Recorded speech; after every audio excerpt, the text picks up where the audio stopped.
Hello दोस्तों, एक बार फिर से आप सभी का स्वागत है आपके अपने YouTube channel forgotten history of India में। मैं हूं आप सभी का दोस्त होस्ट मित्र समरजीत सिंह। एक बार फिर से एक नए टॉपिक के साथ, जैसे कि आप सारे प्यारे विद्यार्थी जानते ही होंगे, आज हम लोग जानने वाले हैं इस सरस्वती नदी के रहस्य को। बच्चों देखिए, आज हम लोग जो पढ़ेंगे इसकी डिटेल हिस्ट्री काइंड ऑफ मैं आपको बताऊंगा कि एक्चुअल में सरस्वती नदी के साथ क्या हुआ, क्यों हमारे जो भी सो कॉल्ड इतिहासकार हैं, वामपंथी इतिहासकार, उन्होंने इस रहस्य के साथ क्या किया। तो सारी बातें करेंगे, एक-एक करके सारी चीज़ें जो हैं हम जानेंगे। मैं एक बार फिर से आपका स्वागत कर देता हूँ आपके अपने YouTube channel forgotten history of India में। देखिए, सरस्वती नदी के कुछ एक फ़ोटोज़ हैं भई, ये भुवन पोर्टल है इसरो का, वहाँ से लिए हुए कुछ फ़ोटोज़ हैं, जो आप अभी अपनी स्क्रीन के ऊपर देख पा रहे हैं। देखिए, आप जानते हैं कि घग्गर नदी जो है, कहीं न कहीं इसी सरस्वती नदी का एक ऑफशोर मानी जाती है। अब देखिए, उस बारे में हम लोग जानेंगे। ये मैंने ऋग्वेद का एक सूक्ति है बच्चों, जो आपके लिए लगाई है। आप इसको जानते होंगे तो इसको ज़रूर से पढ़िएगा। देखिए, सबसे पहले मुझे लगता है सरस्वती नदी के इतिहास के बारे में जानकारी हमें लेनी चाहिए और हमें जानना चाहिए एक्चुअल में सरस्वती नदी है क्या, थी क्या और हमें इसके बारे में कहाँ से जानकारी मिलती है। बच्चों देखिए, आपने कभी ऋग्वेद अगर पढ़ा हो, देखिए हम जैसे कि सनातन संस्कृति है हमारी, तो हम ये बात जानते हैं कि हमारे 4 वेद हैं, जिसके अंदर ऋग, साम, यजुर्वेद और अथर्ववेद करके 4 हमारे प्रमुख वेद हैं। इसमें से जो ऋग्वेद है, ऐसा माना जाता है कि वो सबसे पुराना वेद है। बच्चों, इस ऋग्वेद के अंदर ना इस नदी के बारे में जानकारी मिलती है, जिस नदी के बारे में बार-बार बोला जाता है कि उस कालखंड के अंदर एक ऐसी नदी बहा करती थी, जिसका वेग अपने आप में बड़ा अनुपम हुआ करता था। बहुत सारी ऋग्वेद की सूक्तियाँ मिल जाएँगी, ऋग्वेद के बहुत सारी ऐसे संस्कृत के अंदर बहुत सारी ऐसी इन्फॉर्मेशंस हैं भई, जो ये बात बताती हैं कि किस तरीके की एक प्रमुख नदी बहा करती थी और उस ज़माने की जो सबसे मुख्य नदी थी बच्चों, वो एक्चुअल में सरस्वती नदी थी। तो पहली बात तो हमारे दिमाग के अंदर क्लियर हुई कि अच्छा भई, सरस्वती नदी का इतिहास अगर जानना है, तो ऋग्वेद पढ़िए और ऋग्वेद के अंदर बता रखा है कि ये सरस्वती नदी जो है, ये एक्चुअल में आई कहाँ से, यानी कि भारतवर्ष के अंदर थी। अब बात आती है कि सर ये तो ठीक है, ऋग्वेद वाली बात तो आपने बता दी, बट बात आपके दिमाग के अंदर आनी चाहिए कि यार हिस्टोरिकल एविडेंस आपने दे दिया, बट साइंटिफिक एविडेंस तो दो। कुछ ऐसी बात तो बताओ जो वैज्ञानिक आधार के ऊपर हम लोग मान सकें। देखो बच्चों, जैसा कि आप सभी जानते हो, ये है हमारा प्यारा भारत, हम सबका प्यारा भारत है। और आप सभी जानते हो कि बहुत पहले, यानी कि आज से लगभग 2 ढाई हज़ार नहीं, लगभग ऐसा मान के चलिए 20-22 हज़ार साल पहले। देखिए, थोड़ा डेट्स में हेर-फेर हो सकता है। पहले क्या था कि पूरे विश्व के ऊपर आइस एज आया हुआ था। और जैसे-जैसे आइस एज खत्म हुआ, यानी कि एक तरीके से हिम काल जिसको बोलते हैं, हिम लिख दिया, वेरी सॉरी। हिम काल कहते हैं भई हिंदी के अंदर, मेरी हिंदी ज़्यादा बहुत अच्छी नहीं है, बट हाँ, आइस एज हुआ करता था बच्चों। ऐसा बताते हैं कि आइस एज के समय में क्या था कि यहाँ पर जैसे-जैसे बर्फ पिघली ना बच्चों, ऐसा बताते हैं कि यहाँ पर एक प्रमुख नदी बहा करती थी।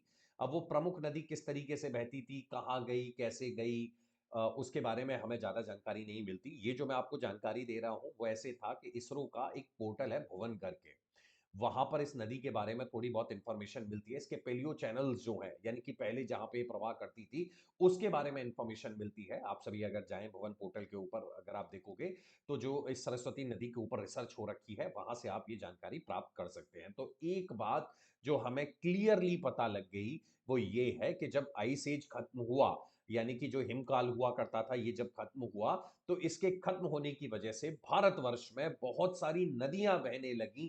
उन नदियों में से एक नदी जो थी, वो थी सरस्वती। बच्चों, आज की सरस्वती नहीं, पहले की सरस्वती नदी के अंदर आपकी सतलज और ऐसा बताते हैं कि यमुना जो है, वो दोनों की दोनों नदियाँ जो हैं, इसके अंदर बहा करती थीं।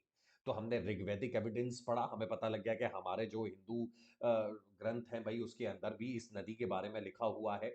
हमने इसके अलावा इसका साइंटिफिक एविडेंस भी पढ़ लिया। मैंने इसका आपको एग्ज़ैक्ट कोट किया कि भई इसरो के भुवन पोर्टल में अगर आप जाकर वहाँ पर इसके रिसर्च पेपर्स वगैरह देखोगे, तो आपको पता लग जाएगा कि किस तरीके से इस नदी का उद्गम हुआ। अब बात आती है कि सर ये तो ठीक है, हम जान गए। और ये आपने लिख भी रखा है, यमुना के पश्चिम में, सतलज के पूरब में बहती थी, और अभी तो आप ये बोल रहे थे कि भई यही सरस्वती नदी जो है, सतलज और यमुना जो है, इसी का पार्ट, पहले इसी का पार्ट थी। धीरे-धीरे करके आपको अच्छे से पता है कि नदियाँ वक़्त के साथ-साथ अपना रास्ता बदल लेती हैं, इसीलिए सरस्वती नदी का रास्ता थोड़ा बदल गया। सरस्वती से यमुना अलग हो गई, सरस्वती से सतलज जो है वो अलग हो गई। अब 1 लाख टके का सवाल जो आपके दिमाग के अंदर आएगा, सर वो तो ठीक है, हम समझ गए नदियों ने रास्ता बदल लिया, वो सारी बातें हमें समझ आ गई। अब मुझे ये बात समझाइए कि सरस्वती नदी जो है वो गई कहाँ? भई हमारे सबके दिमाग के अंदर पहला ही प्रश्न ये आता है, सर सरस्वती नदी ठीक है आपने समझा दिया, ये नदी जो है गई कहाँ? देखो बच्चों, उस प्रश्न पर आने से पहले थोड़ा मैं इसके आपको स्वरूप के बारे में भी बताना चाहूँगा कि एक्चुअली इसका स्वरूप क्या था? बहुत विशाल नदी हुआ करती थी बच्चों। ऐसा कहा जाता है, ऋग्वेद में बार-बार ये कहा जाता है कि ये नदी अपने आप में बहुत-बहुत विशाल थी। बहुत विशाल थी, इवन पहाड़ों को तोड़ती हुई, मैदानों को चीरती हुई अगर एक नदी जा रही थी, तो वो ये सरस्वती नदी थी बच्चों। इसके वेग के बारे में ऋग्वेद में बहुत सारी इन्फॉर्मेशंस हैं। अब देखिए, आप ऋग्वेद पढ़ना चाहते हैं, आप उसके अंदर अच्छा एक एक मैं आपको बात बताऊँ, इस ऋग्वेद में बताया गया है कि नदियों में अगर कोई सर्वश्रेष्ठ है, तो सरस्वती है। बहाव अगर किसी का सर्वश्रेष्ठ है तो सरस्वती है। देवी तुल्य अगर कोई नदी है तो सरस्वती है। तो मतलब आप एक बात तो समझ पा रहे होंगे कि सरस्वती का अपने आप में एक बहुत-बहुत इम्पोर्टेंस था। आज की जिस तरीके की गंगा है ना, उसी तरीके की उस वक़्त के ज़माने में नदी हुआ करती थी बच्चों जिसका नाम है सरस्वती। तो माता सरस्वती जो है कहीं न कहीं देखिए हमारा एक सनातन संस्कृति की एक अच्छी, एक खूबसूरत बात जो मुझे अच्छी ये लगती है कि हम लोग हमेशा भई नदी हो गए, पहाड़ हो गए, उन्हें पूजते हैं। उसका एक प्रत्यक्ष एग्ज़ाम्पल अभी आपके पास है।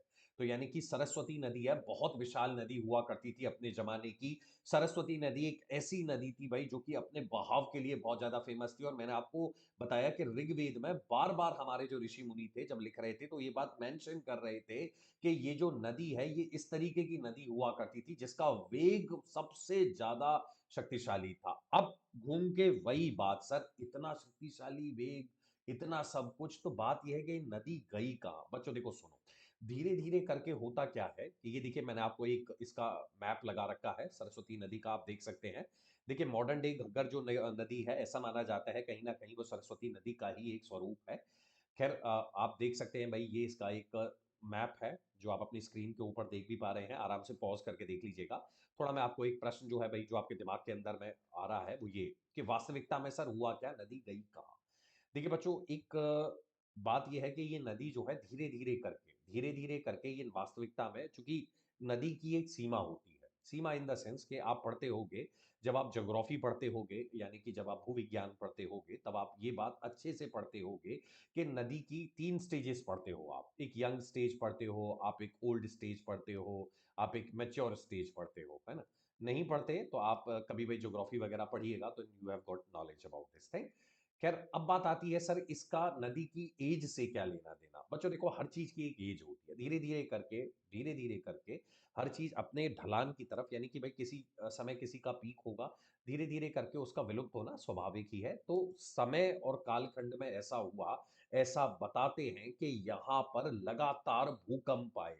और ये बात मैंने यहाँ आपके सामने इस स्लाइड में भी आप देख पा रहे होंगे, चूँकि अगर आप भारत का मैप देखोगे बच्चों, तो एक बात आप अच्छे से जानते हो कि सर ये वाला जो इलाका है, ये साइस्मिक रूप से बहुत ज़्यादा एक्टिव है। साइस्मिक एक्टिव का मतलब ये है बच्चों कि यहाँ पे सिस्मिसिटी बहुत ज़्यादा है, यहाँ पे अर्थक्वेक्स बहुत ज़्यादा आते हैं और बात सही कह रहे हो सर, अर्थक्वेक्स की वजह से कहीं न कहीं ये वाला जो इलाका है, ये क्या हो गया भई, यहाँ पे ज़मीन जो है उठ गई या ज़मीन के अंदर बदलाव आए और बच्चों चूँकि ज़मीन के अंदर बदलाव आएँगे, तो धीरे-धीरे करके नदी का प्रवाह बदलेगा और यही हुआ और इसी वजह से नदी का प्रवाह बदल गया और वो सरस्वती नदी जो कि अपने वास्तविक स्वरूप में बहुत विकट नदी हुआ करती थी, वो नदी धीरे-धीरे करके गायब हो गई। अच्छा बच्चों, अब ये गायब हो गई, ये तो मैंने इसके वैज्ञानिक आधार बताया आपको। थोड़ा मैं आपको एक कहानी और बताऊँ इसकी। देखिए, ऐसा भी माना जाता है कि सरस्वती नदी को श्राप मिल गया था, जिसके कारण भी सरस्वती नदी काइंड ऑफ गायब हो गई। अब मैं आपको थोड़ा-सा एक बात बताऊँ, सर एक बात बताओ, इतनी इम्पोर्टेंट नदी बता रहे हो, इतना इम्पोर्टेंट इसके साथ हो रहा है, ये सब कुछ बता रहे हो, तो प्रश्न ये आता है कि सर फिर ये हमारे इतिहास में पढ़ाई क्यों नहीं जाती? हमें तो कुछ पता ही नहीं है कब थी? आपके दिमाग के अंदर आए सर कब थी? तो बच्चों लगभग ऐसा मान के चलिए कि इसका कालखंड भाई निर्धारित कर पाना हमारे तो बस की बात नहीं है, एटलीस्ट मेरे बस की बात नहीं है।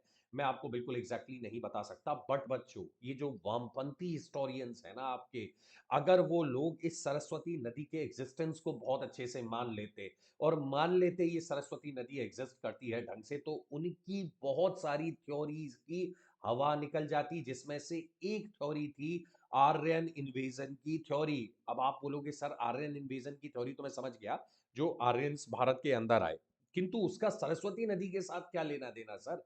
देखो बच्चों, सरस्वती नदी के साथ ये लेना देना है कि जब भी कभी आप सरस्वती नदी को पढ़ते हो तो आर्यन इन्वेजन की थ्योरी के अंदर आपको इंडस वैली सिविलाइजेशन, सिंधु घाटी सभ्यता और ये सब बताई जाती है।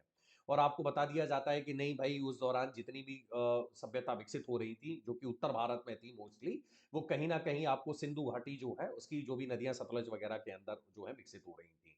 अब देखिए, आर्यन इन्वेजन की थ्योरी के साथ एक सबसे बड़ा गड़बड़ क्या है कि इन्होंने बताया कि भाई आर्यन आए, घोड़े की पीठ पर बैठकर आए, उन्होंने यहाँ के जो इंडिजिनस लोग हैं भाई उनको मारा। इंडिजिनस का मतलब होता है यहाँ के स्थानीय बच्चों, यहाँ के स्थानीय लोगों को मारा और उनको मारकर काइंड ऑफ एक तरीके से हटा दिया यहाँ से। अब बात आती है सर कि वो ठीक है, हम समझ गए, हम भी जानते हैं कि ऐसा नहीं हुआ होगा, क्योंकि सादिकपुर सिनौली जगह है बागपत में, और जब यहाँ पर एक्सकेवेशन हुए तो ये आर्यन इन्वेजन की थ्योरी की हवा निकल गई। हमें पता चल गया कि पैरेलल में हमारी भी एक सोसाइटी हुआ करती थी जहां पर वॉरियर क्लास यानी कि योद्धा लोग रहा करते थे। तो ये तो बात ठीक है, बट सरस्वती से लिंक कैसे हुआ?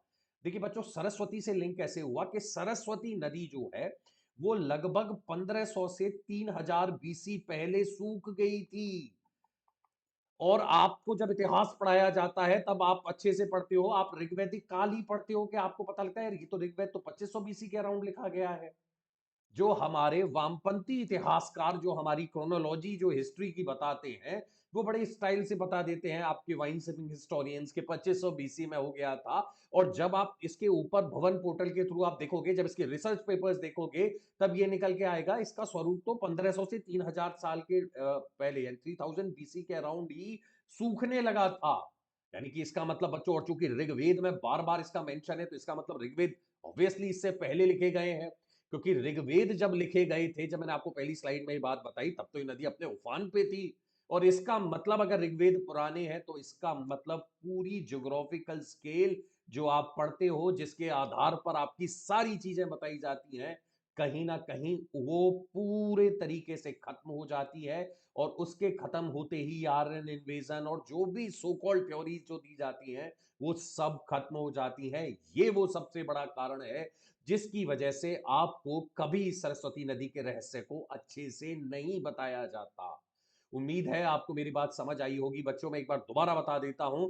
देखिए, है क्या कि अगर आप सरस्वती नदी को ढंग से पढ़ेंगे, स्टडी करेंगे उसका, तो आप पाओगे कि लगभग आज से 1500 से 3000 बीसी के अराउंड में ये नदी जो थी ये विलुप्त हो गई। और जब आप ठीक से पढ़ते हो तब आपको पता लगता है, हाँ सर, 2500 बीसी के अराउंड ये लोग बताते हैं हमारे यहाँ ऋग्वैदिक एज हुआ करता था 2500 से 1500 के अराउंड में काइंड ऑफ। और यहां पर अगर ऋग्वैदिक एज है, नदी सूख रही है, ये तो बात भाई गले नहीं उतरी, क्योंकि ऋग्वेद के अंदर तो इसे नदियों में सर्वश्रेष्ठ कहा है सर। उस हिसाब से जब आप इसको कनेक्ट करते हो तब आपको इस बात का पता चलता है कि एग्जैक्टली एक्चुअल में है क्या। और ये जो ज्योग्राफिकल टाइम स्केल आपको दिया गया है, ये भैया भगवान जाने किसके दिमाग की उपज है। ये मैंने भाई, अगर आप में से कोई संस्कृत जानता हो अच्छे से, तो आराम से भाई इसमें पढ़िएगा। संस्कृत के ये कुछ ऐसे श्लोक हैं जिनको पढ़ने पर आपको शायद इस नदी के महत्व के बारे में पता लगे, और आप थैंकफुल होंगे उन ऋषि मुनियों के जिन्होंने इस नदी के बारे में अच्छे से लिखा। एंड आई एम थैंकफुल कि आपने बड़े धैर्य के साथ मेरी बात सुनी। उम्मीद है आज की जो ये क्लास है, आज का ये जो टॉपिक है, आपको अच्छा लगा होगा। आपको पता चला होगा कि सरस्वती नदी क्या थी, उसका स्वरूप क्या था, ये गायब कैसे हुई। मैंने इसके साइंटिफिक एविडेंस भी देने का प्रयास किया। मैंने आपको बिल्कुल लॉजिकल वे में समझाने का प्रयास किया कि क्यों सरस्वती नदी विलुप्त हो गई और क्यों इसे इतिहास के पन्नों से हटा दिया गया, और जो ज्योग्राफिकल टाइम स्केल आज जो आप पढ़ते हो वो गड़बड़ क्यों है। और एक जाते जाते एक छोटी सी बात मैं आपको बताऊं, देखिए, हमारा जो भारतीय इतिहास है ना, मुझे लगता है उसको पढ़ने का एक सबसे अच्छा तरीका ये था बच्चों। देखिए, ये जो आप अपनी स्क्रीन के ऊपर देख पा रहे हैं, ये एक मैप है आपको समझाने के लिए चीजें कि नदी किस तरीके से बहती थी। वितास्ता, अस्किनी, परुष्णी, सतुद्री, विपाशा, ये भाई पुराने नाम है नदियों के। देखिए इंपॉर्टेंट क्या मुझे क्या लगता है कि भारतीय इतिहास के अंदर ना धर्म और इतिहास दोनों साथ-साथ चलते थे।